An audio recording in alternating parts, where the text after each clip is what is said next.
Hello friends, welcome to crazy GK trick. Daily current affair session में मैं राजा आप सभी का बहुत बहुत स्वागत करता हूं। दोस्तों, आज है 24 मई 2022 और आज से रिलेटेड सभी इंपॉर्टेंट करंट अफेयर्स को हम ध्यान से पढ़ने वाले हैं। देखिए फ्रेंड्स, मैंने इस सेशन में सिलेक्टिव इंपॉर्टेंट करंट अफेयर्स लिए हैं जो आने वाले एग्जाम्स के लिए बहुत ही इंपॉर्टेंट है। तो पूरे सेशन को बहुत ध्यान से सुनिए। यदि आप इसका पीडीएफ प्राप्त करना चाहते हैं तो आप हमारे टेलीग्राम लिंक से और रूट एप्लीकेशन से पीडीएफ प्राप्त कर सकते हैं। आज का सेशन शुरू करने से पहले आप सभी के लिए ऊर्जावान पंक्तियां। कोई नामुमकिन सी बात को मुमकिन करके देखा, खुद पहचान लेगा जमाना, भीड़ से तू अलग जरा चल के तो दिखा। जी हाँ दोस्तों, जमाना उसी को पहचान देता है जो कुछ यूनिक काम करता है। आपको यूनिक काम करने के लिए आपको यूनिक मेहनत करनी पड़ेगी और डेली ही उठ करके टारगेट को सेट करना होगा और उस टारगेट को पाने में दिन रात एक कर देना होगा। आज के सेशन का टारगेट 4000 लाइक्स का है। देखिए फ्रेंड्स, आज का सबसे पहला इंपॉर्टेंट करंट अफेयर्स आपके सामने रहा। हाल ही में पीएम नरेंद्र मोदी क्वाड देशों की बैठक में हिस्सा लेने के लिए किस देश की यात्रा पर गए हैं? तो इसका सही उत्तर है, इसका सही आंसर है जापान। पीएम नरेंद्र मोदी जो है क्वाड देशों की बैठक कहां पर हिस्सा लेंगे? जापान में। देखिए फ्रेंड्स, ये जो क्वाड देश की बात कर रहे हैं इसमें 4 देश शामिल हैं। तो देखिए इसका नाम क्या क्या है। जे से जापान, ए से अमेरिका, ए से ऑस्ट्रेलिया और आई से इंडिया। इसमें 4 देश शामिल है क्वाड में। एक ट्रिक के माध्यम से आप याद रख पाएंगे, जय हो। आप ऐसे याद रखिएगा, जय हो। तो इस ट्रिक से आप इन 4 देशों के नाम याद कर लेंगे। ये बैठक कहां पर हो रही है? जापान की कैपिटल टोक्यो में हो रही है। कब हो रही है? 24 मई को। देखिए, पीएम नरेंद्र मोदी जी के अलावा अमेरिका के प्रेसिडेंट जो बाइडेन इसमें शामिल होंगे, ऑस्ट्रेलियाई पीएम एंथोनी अल्बनीज, जापान के पीएम फूमियो किशिदा, ये सारे जो मुख्य देशों के प्रतिनिधि हैं शामिल होने वाले हैं। देखिए फ्रेंड्स, यहां पे हमने क्वाड लिखा हुआ है। आइए समझते हैं कि क्वाड का मतलब क्या होता है। तो देखिए, सबसे पहले इसका फुल फॉर्म देखते हैं। तो क्वाड का फुल फॉर्म है क्वाड्रिलेटरल सिक्योरिटी डायलॉग। तो देखिए, इसमें 4 देश हैं, मैंने आपको पहले ही बताया है, अमेरिका, ऑस्ट्रेलिया, भारत और जापान। इसका मुख्य उद्देश्य है चारों देशों के बीच में समुद्री सहयोग को बढ़ावा देना। 2004 में आई सुनामी के बाद इसकी शुरुआत की गई है। देखिए, क्वाड का आइडिया यानी क्वाड को बनाने का श्रेय किस देश को जाता है? तो यह है जापान। जापान ने 2007 में आइडिया दिया था। उस वक्त के प्रधानमंत्री थे शिंजो आबे। वर्तमान प्रधानमंत्री कौन है?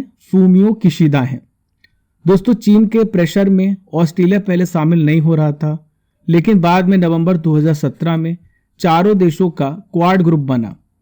अब आइए देखिए, मैप में मैं आपको पूरी बात समझा रहा हूं। ये मैप का ज्ञान है।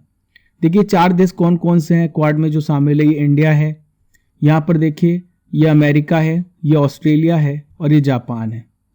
इसका मुख्य उद्देश्य क्या है समझते हैं पूरी डिटेल से। तो इसका मुख्य उद्देश्य है यह इंडो पैसिफिक रीजन।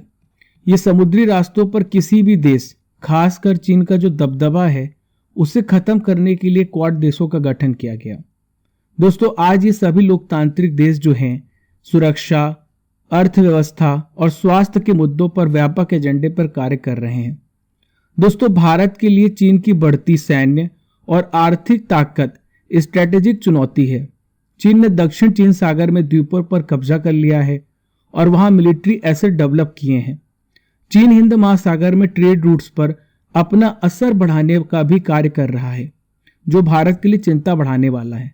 तो क्वाड जो है भारत के लिए एक हथियार के रूप में सामने आ रहा है। देखिए friends, second important current affairs आपके सामने रहा। हाल ही में 10 लाख महिला आशा कार्यकर्ताओं को ग्लोबल हेल्थ लीडर अवार्ड से किसने सम्मानित किया है? इंपॉर्टेंट क्वेश्चन है। यूनेस्को ने, WHO ने, FAO ने या फिर ILO ने? तो इसका सही उत्तर है WHO। वर्ल्ड हेल्थ ऑर्गेनाइजेशन ने हाल ही में सम्मानित किया है। अब आइए जानते हैं ऐसा क्या कार्य किया आशा कार्यकर्ताओं ने। तो देखिए फ्रेंड्स, इन्होंने रूरल एरिया जो ग्रामीण क्षेत्र है वहां पे हेल्थ फैसिलिटीज प्रोवाइड की हैं, घर घर तक स्वास्थ्य सुविधाएं मुहैया कराई हैं और खासकर अपनी सेवाएं इन्होंने कोरोना महामारी के खिलाफ महत्वपूर्ण भूमिका रोल निभाया है। कोरोना महामारी के दौरान ये फ्रंट लाइन वर्कर का कार्य किए हैं। दोस्तों फ्रंट लाइन वर्कर कौन होते हैं? ऐसे लोग जो गंभीर स्थिति पर सबसे आगे रह करके अपनी सेवाएं देते हैं, उन्हें फ्रंट लाइन वर्कर कहते हैं। देखिए फ्रेंड्स, यहाँ पे बात आ रही आशा की, तो आइए मैं आपको बता देता हूं कि आशा का फुल फॉर्म क्या है। तो आशा का फुल फॉर्म है एक्रीडिटेड सोशल हेल्थ एक्टिविस्ट। ये फुल फॉर्म होता है आशा का। यहाँ पे आशा कार्यकर्ताओं की बात आ रही है, तो आइए जानते हैं कि आशा का फुल फॉर्म क्या है और यह योजना कब से शुरू की गई। तो आशा का फुल फॉर्म है एक्रीडिटेड सोशल हेल्थ एक्टिविस्ट। देखिए इसकी लॉन्चिंग कब की गई है? 2005 में। दोस्तों आमतौर पर हमने आसपास आशा कार्यकर्ताओं को आशा दीदी भी कहा जाता है, ये कहते कई बार आपने सुना होगा। दोस्तों इनका प्रमुख उद्देश्य क्या है? इनका इंपॉर्टेंट उद्देश्य है ग्रामीण क्षेत्रों में स्वास्थ्य से जुड़ी समस्या, जो भी प्रॉब्लम हेल्थ से रिलेटेड है, प्राथमिक मतलब प्राइमरी सजेशन देना। दोस्तों हमने यहाँ पे बात की है WHO की, तो आइए WHO के बारे में भी जान लेते हैं। WHO का फुल फॉर्म है वर्ल्ड हेल्थ ऑर्गेनाइजेशन। सबसे पहले ये जानते हैं कि WHO की स्थापना कब हुई? 1948 में। देखिए इसका मुख्यालय कहां पर है? स्विट्जरलैंड जिनेवा में। इसमें टोटल कितने देश हैं? 194। दोस्तों अब मैं आपको बता दूं इसका काम क्या होता है। पूरी दुनिया के जितने भी देश हैं, राष्ट्रों के स्वास्थ्य मंत्रालयों के सहयोग से कार्य करना और वहां पर देश में हेल्थ इंफ्रास्ट्रक्चर को मजबूत करना। देखिए फ्रेंड्स, हर साल 7 अप्रैल को मनाया जाता है वर्ल्ड हेल्थ डे, यानी विश्व स्वास्थ्य दिवस। चलिए फ्रेंड चलते हैं थर्ड इंपॉर्टेंट करंट अफेयर्स की ओर। हाल ही में इंग्लिश प्रीमियर लीग, जो कि फुटबॉल का टूर्नामेंट है, 2021-22 का खिताब किसने जीता है? Who won the English Premier League football tournament 2021-22 title. तो ये जो अवार्ड है, ये जो खिताब है, किसने जीता है? ये खिताब जीता है मैनचेस्टर सिटी ने। किसने? मैनचेस्टर सिटी ने। दोस्तों मैनचेस्टर सिटी ने एस्टन विला को हराकर, कितने? 3-2 से हराकर पॉइंट टेबल में टॉप किया है और इन्होंने इस खिताब को जीत लिया है। दोस्तों इसके साथ क्या होता है? मैनचेस्टर सिटी ने लिवरपूल को 1 अंक पीछे छोड़ते हुए इंग्लिश प्रीमियर लीग पर 6वीं बार कब्जा कर लिया है। इसके अलावा मैनचेस्टर सिटी ने लगातार दूसरी बार चैंपियनशिप में कब्जा किया है। अब आइए जानते हैं कि सबसे अधिक बार इंग्लिश प्रीमियर लीग जीतने वाली टॉप टीमें कौन सी है। तो सबसे पहली है मैनचेस्टर यूनाइटेड। मैनचेस्टर यूनाइटेड ने 13 बार इंग्लिश प्रीमियर लीग जीता है। दूसरी सबसे सफल टीम है मैनचेस्टर सिटी, इन्होंने कितनी बार जीता है? 6 बार। और तीसरी है चेल्सी। तीसरी कौन सी है? चेल्सी। और चेल्सी ने कितनी बार जीता है? 5 बार। यहां पे बात आ रही इंग्लिश प्रीमियर लीग की। तो इंग्लिश प्रीमियर लीग अगर आपसे पूछा जाए किस खेल से रिलेटेड है, तो ये फुटबॉल क्षेत्र से संबंधित है, याद रहेगा। इसकी स्थापना कब हुई है? 20 फरवरी 1992 को इसको एस्टेब्लिश किया गया। इसका आयोजन कहां पर होता है? नाम से स्पष्ट है, इंग्लैंड में। कहां पर? इंग्लैंड में। इसमें टीमें कितनी हिस्सा लेती हैं? तो इसमें 20 टीमें हिस्सा लेती हैं। फोर्थ इंपॉर्टेंट करंट अफेयर्स आपके सामने रहा। हाल ही में कोऑर्डिनेटेड पेट्रोल कॉर्पोरेट का 4था संस्करण भारतीय नौसेना और किस देश की नौसेना के बीच में शुरू हुआ है? इंपॉर्टेंट क्वेश्चन है। तो देखिए फ्रेंड्स, ये भारतीय नौसेना और बांग्लादेश की नौसेना के बीच में हुआ है। देखिए फ्रेंड्स, इसमें क्या होगा? तो इसमें अंतरराष्ट्रीय समुद्री सीमा रेखा पर गश्त किया जाएगा दोनों देशों के द्वारा। कब किया जाएगा? 23 मई को। किसके द्वारा किया जाएगा? दोनों देशों की नौसेना की यूनिट्स के द्वारा। भारत की ओर से कौन शामिल हो रहा है? तो भारत के द्वारा निर्मित स्वदेश में निर्मित जहाज है, इसका नाम है कोरा, और दूसरा सुमेधा। ये दोनों हिस्सा लेंगे। बिग अनाउंसमेंट है, आप सभी के लिए crazy GK trick live classes भी ला रहा है। और ये लाइव क्लासेस कहां पे चलेंगी? रूट पर चलेंगी। आपको रूट एप्लीकेशन को डाउनलोड करना है, जिसका लिंक आपको नीचे डिस्क्रिप्शन बॉक्स में दिया गया है। दोस्तों route application crazy GK trick के द्वारा ही पावर्ड किया गया है। डाउनलोड कीजिए रूट एप्लीकेशन को। यहाँ पर आपको रेज हैंड भी मिलेगा, जहाँ पर आप अपने लाइव सेशन के दौरान कोई भी डाउट आता है आप क्वेश्चन पूछ सकते हैं। Previous year question with tricks. 5 दिन क्लासेस चलेंगे 1 हफ्ते में, और बाइलिंगुअल लैंग्वेज में हिंदी और इंग्लिश दोनों मीडियम में आपको क्लासेस मिलेंगी। दोस्तों रूट एप्लीकेशन को आप डाउनलोड करें, जिसका लिंक आपको नीचे डिस्क्रिप्शन बॉक्स में दिया गया है। यहाँ पर आपको हर विषय का फ्री टेस्ट भी मिलेगा, तो आप इन फ्री टेस्ट को भी ज्वाइन कर सकते हैं, हर सब्जेक्ट का, स्पेशली करंट अफेयर्स का जो आप पढ़ रहे हैं। दोस्तों चलते हैं फिफ्थ इंपॉर्टेंट करंट अफेयर्स की ओर। प्रश्न आपके सामने रहा, हाल ही में प्रधानमंत्री नरेंद्र मोदी जी के निजी सचिव कौन बने हैं? तो हाल ही में जो प्रधानमंत्री के पर्सनल सेक्रेटरी बने हैं, इनका क्या नाम है? दोस्तों इनका नाम है विवेक कुमार। क्या नाम है? विवेक कुमार। आईएफएस अधिकारी हैं विवेक कुमार, जो 2014 में प्रधानमंत्री कार्यालय यानी पीएमओ के बतौर डिप्टी सेक्रेटरी जुड़े थे। फिलहाल ये पीएमओ में क्या बन गए हैं? डायरेक्टर बने हैं। इसके पहले विवेक कुमार 2013 और 14 तक विदेश मंत्रालय में सेवारत थे। विवेक कुमार की बात करें तो किनका स्थान लेंगे? तो संजीव कुमार सिंगला की जगह लेंगे। अब संजीव कुमार सिंगला का क्या होगा? तो इन्हें इजराइल में भारत के राजदूत के रूप में पदभार दिया गया है। देखिए फ्रेंड्स, हमने यहाँ पे नियुक्ति की बात की है, तो आइए इंपॉर्टेंट नियुक्तियों के बारे में चर्चा कर लेते हैं जो हाल ही में हुई हैं। सबसे पहले बात करेंगे सलिल पारेख, जो कि इन्फोसिस के एमडी और सीईओ बनाए गए हैं। नेक्स्ट है पेटीएम के एमडी और सीईओ, तो यह है विजय शेखर शर्मा जी। इंडिगो के हाल ही में सीईओ बने हैं पीटर एल्बर्स। गोपाल विट्ठल भारती एयरटेल के एमडी और सीईओ बने हैं। बी गोविंद राजन, ये रॉयल एनफील्ड के सीईओ बने हैं। लास्ट में बात करेंगे ग्राम उन्नति बोर्ड के नए गैर कार्यकारी अध्यक्ष की, तो सुनील अरोड़ा बनाए गए हैं। देखिए friends, sixth important current affairs आपके सामने रहा, हाल ही में विश्व आर्थिक मंच में भारतीय दल का नेतृत्व कौन कर रहा है? Who is leading the Indian contingent in the world economic forum? तो इसका सही उत्तर है पीयूष गोयल। इसका सही उत्तर क्या है? पीयूष गोयल। अब आपसे पूछा जा सकता है कि वर्तमान में पीयूष गोयल जी के पास कौन सा मंत्रालय है? तो ये वाणिज्य और उद्योग मंत्री हैं पीयूष गोयल। विश्व आर्थिक मंच का सम्मेलन कहां पर हो रहा है? दावोस में। कब से कब तक होगा? 23 से लेकर 25 मई तक इसका आयोजन किया जाएगा। भारत सरकार के प्रतिनिधि मंडल में और भी लोग शामिल हैं जो वहां पर गए हैं। स्वास्थ्य मंत्री हैं मनसुख लाल मंडाविया जी, पेट्रोलियम और प्राकृतिक गैस मंत्री हैं हरदीप सिंह पुरी जी, और इसके अलावा 6 राज्यों के मुख्यमंत्री भी गए हैं, एमपी, तमिलनाडु, आंध्र प्रदेश, महाराष्ट्र, कर्नाटक और तेलंगाना। देखिए फ्रेंड्स, वर्ल्ड इकोनॉमिक फोरम के बारे में आइए जान लेते हैं। तो वर्ल्ड इकोनॉमिक फोरम कहां पर आयोजित होता है हर साल? तो स्विट्जरलैंड में इसका आयोजन किया जाता है। स्विट्जरलैंड के 3 प्रमुख नगरों के नाम जान लीजिए, 3 प्रमुख शहर, जेनेवा, ज्यूरिच और डावोस। दोस्तों यहाँ पर देखिए, यह है फ्रांस, और यहाँ पर देखिए यूके है। इसके बीच में इंग्लिश चैनल, आपने नाम सुना होगा ना इंग्लिश चैनल का, तो इंग्लिश चैनल यूके और फ्रांस के बीच में है। यह है जर्मनी, जो कि स्विट्जरलैंड से लगा हुआ है। यह है इटली। दोस्तों जो वर्ल्ड इकोनॉमिक फोरम है, यह एक गैर लाभकारी संस्थान है। इसकी स्थापना 1971 में जिनेवा स्विट्जरलैंड में हुई। What is the main function of world economic forum? तो इसका मेन फंक्शन होता है जो इंडस्ट्री है, जो उद्योग जगत है, उनके लिए स्कीम्स ऐसी तैयार करना ताकि उनका डेवलपमेंट हो सके और व्यापार सुधार किया जा सके और हर एक देश का जो व्यापार है आगे बढ़े। 7th इंपॉर्टेंट करंट अफेयर्स आपके सामने रहा, हाल ही में सरकार के द्वारा 22 मई 2022 से 23 मई 2023 तक किसकी 250वीं जयंती मनाई जाएगी? इंपॉर्टेंट क्वेश्चन है फ्रेंड्स। तो इसका सही उत्तर है राजा राम मोहन रॉय।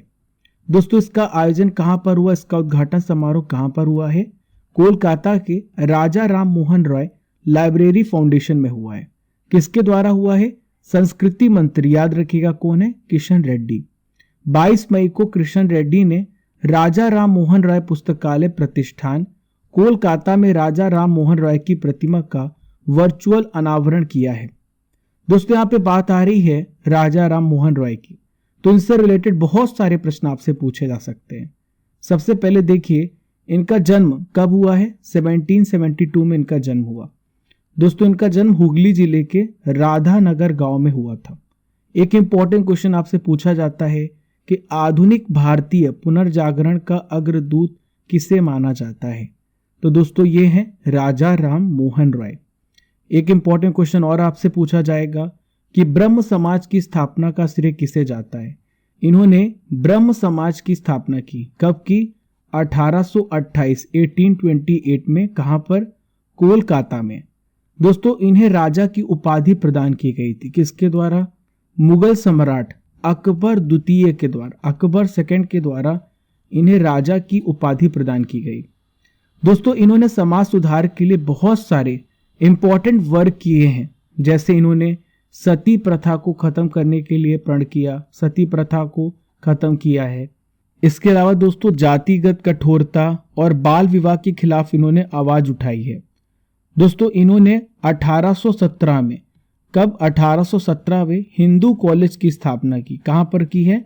कलकत्ता में। चलिए फ्रेंड चलते हैं 8th इंपॉर्टेंट करंट अफेयर्स की ओर। हाल ही में जीएसटी पर बने मंत्री समूह ने कैसीनो, रेस कोर्स सहित ऑनलाइन गेमिंग पर जीएसटी बढ़ाकर कितना करने की सिफारिश की है? तो दोस्तों इसे बढ़ाकर 28% कर दिया गया है। देखिए पहले कितना परसेंट था? पहले 18% था, अब ये कितना हो गया है? 28% कर दिया गया है। ये जो फैसला है किसने लिया है? ग्रुप ऑफ मिनिस्टर्स ने लिया है। सरकार ने 2021 में इस पैनल का गठन किया था। दोस्तों जो ग्रुप ऑफ मिनिस्टर्स हैं ये अपनी रिपोर्ट किसे पेश करेंगे? वित्त मंत्री निर्मला सीतारमण को अपनी रिपोर्ट पेश करेंगे। और ये जो मंत्री समूह की जो सिफारिश है जीएसटी काउंसिल में रखी जाएगी। दोस्तों यहाँ पे जीएसटी की बात आ रही है तो आइए इसका पोस्ट बॉटम करते हैं। सबसे पहले इसका फुल फॉर्म जानते हैं। तो इसका फुल फॉर्म है गुड्स एंड सर्विस टैक्स। ठीक है, याद रहेगा आपको, गुड्स एंड सर्विस टैक्स।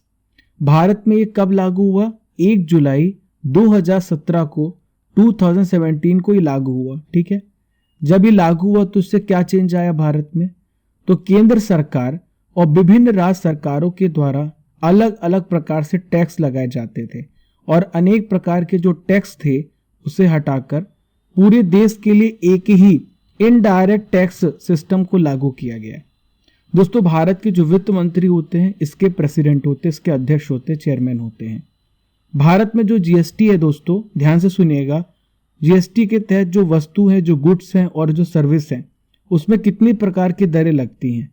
एक है 0%, दूसरा है 5%, तीसरा है 12%, चौथा है 18% और पांचवा है 28%। अब आइए जानते हैं कि कौन कौन से ऐसे प्रोडक्ट हैं। सारे को तो मैं नहीं बता सकता लेकिन मैं आपको कुछ एग्जांपल बताऊंगा। यानी 0% टैक्स किस पे लगता है दोस्तों? मिल्क हो गया, दूध हो गया, अंडे हो गए, ऐसे प्रोडक्ट जो रोजमर्रा के यूज के, जो डेली यूजेस के हैं उसमें 0% टैक्स लगता है। अब 5% का टैक्स किस पे लगता है? शुगर हो गया, दूसरा हो गया टी यानी चाय पत्ती, ऑयल हो गया, कोल हो गया। तो दोस्तों इस पर क्या लगता है? 5% का टैक्स लगता है। दोस्तों 12% का टैक्स इस पे लगता है। तो 12% का टैक्स बटर पे लगता है और घी जैसे प्रोडक्ट्स पर 12% का टैक्स लगता है। नेक्स्ट बात करेंगे 18% का टैक्स लगता है for example hair oil. Hair oil के अलावा जो आप सोप यूज करते हैं, साबुन का इस्तेमाल करते हैं, टूथपेस्ट का इस्तेमाल करते हैं। 28% का जो टैक्स लगता है वो किस पे लगता है? शैम्पू, मेकअप, मोटरसाइकिल, इन सभी पर 28% का जीएसटी देना होता है। देखिए फ्रेंड्स मैं आपको बता दूं जो भारत में जीएसटी के प्रकार हैं वो कितने प्रकार के हैं। तो ध्यान से देखिएगा, भारत में जीएसटी के 4 प्रकार हैं। पहला सीजीएसटी, दूसरा एसजीएसटी, तीसरा यूटीजीएसटी और चौथा है आईजीएसटी। और देखिए फ्रेंड्स अगर आपसे पूछा जाए कि कौन सा देश है जिसमें सबसे पहले जीएसटी लागू किया है तो ये है फ्रांस। 1954 में ये विश्व का पहला ऐसा देश था जिसने जीएसटी को लागू किया। चलिए फ्रेंड चलते हैं 9th इंपॉर्टेंट करंट अफेयर्स की ओर। हाल ही में आतंकवाद विरोधी दिवस कब मनाया गया? When was anti terrorism day observed? तो हर साल 21 मई को मनाया जाता है आतंकवाद विरोधी दिवस। देखिए फ्रेंड्स आतंकवाद विरोधी दिवस मनाने का उद्देश्य क्या है? तो इसका उद्देश्य है जो हमारे युवा हैं उन्हें टेररिज्म, आतंकवाद या किसी भी तरह की जो वायलेंस है, हिंसा से दूर रखना। अब ये किन की याद पे मनाया जाता है? तो देखिए भारत के पूर्व प्रधानमंत्री थे राजीव गांधी जी। इनकी पुण्यतिथि को चिन्हित करने के लिए मनाया जाता है। क्या हुआ था 21 मई को? 21 मई 1991 को एक आतंकवादी हमले में ये मारे गए थे। दोस्तों तमिलनाडु में एक चुनाव अभियान के दौरान लिट्टे के आतंकियों ने इनकी हत्या कर दी थी। देखिए फ्रेंड्स एक इंपॉर्टेंट क्वेश्चन आपसे पूछा जा सकता है कि सबसे कम उम्र के प्रधानमंत्री का नाम क्या है? तो सबसे कम उम्र के प्रधानमंत्री थे राजीव गांधी जी। इनके समाधि स्थल को क्या कहते हैं? तो इनके समाधि स्थल को हम क्या कहते हैं? वीर भूमि कहते हैं। क्या बोलते हैं हम? वीर भूमि कहते हैं। देखिए यहाँ पे हमने दिवस की बात की तो हाल ही में मनाए गए कुछ इंपॉर्टेंट दिवस है जो आने वाले एग्जाम्स के लिए वेरी वेरी इंपॉर्टेंट है, आइए जानते हैं। हर साल अंतर्राष्ट्रीय चाय दिवस, ये आप चाय लवर्स के लिए है, तो टी लवर्स के लिए हर साल 21 मई को आपकी याद में अंतर्राष्ट्रीय चाय दिवस मनाया जाता है।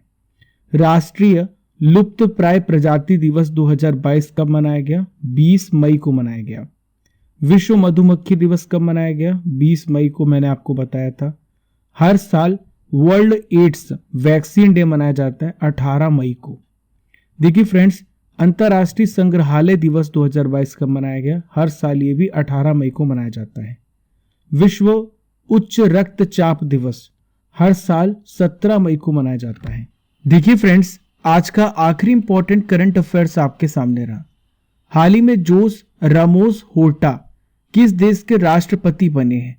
जोस Ramos Horta has become the president of which country? तो हाल ही में ईस्ट तिमोर के राष्ट्रपति बने हैं।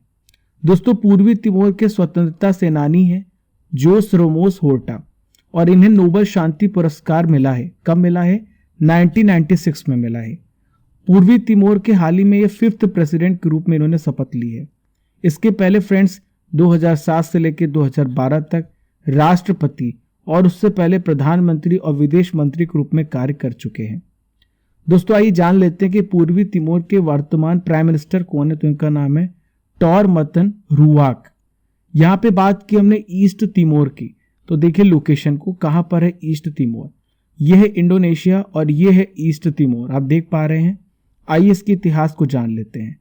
तो इसकी कैपिटल है दिल्ली। पुर्तगाल के हटने के बाद पूर्वी तिमोर ने 1975 में, कब? 1975 में स्वतंत्रता की घोषणा के लिए एक साल बाद इंडोनेशिया ने देश पर हमला कर कब्जा कर लिया और इसे क्या बनाया था? 27वां प्रांत घोषित किया था। फिर क्या हुआ 1999 में? तो 1999 में संयुक्त राष्ट्र के द्वारा प्रायोजित आत्मनिर्णय कानून के बाद इंडोनेशिया ने क्षेत्र पर से अपना नियंत्रण हटा दिया और 20 मई 2002 को, कब?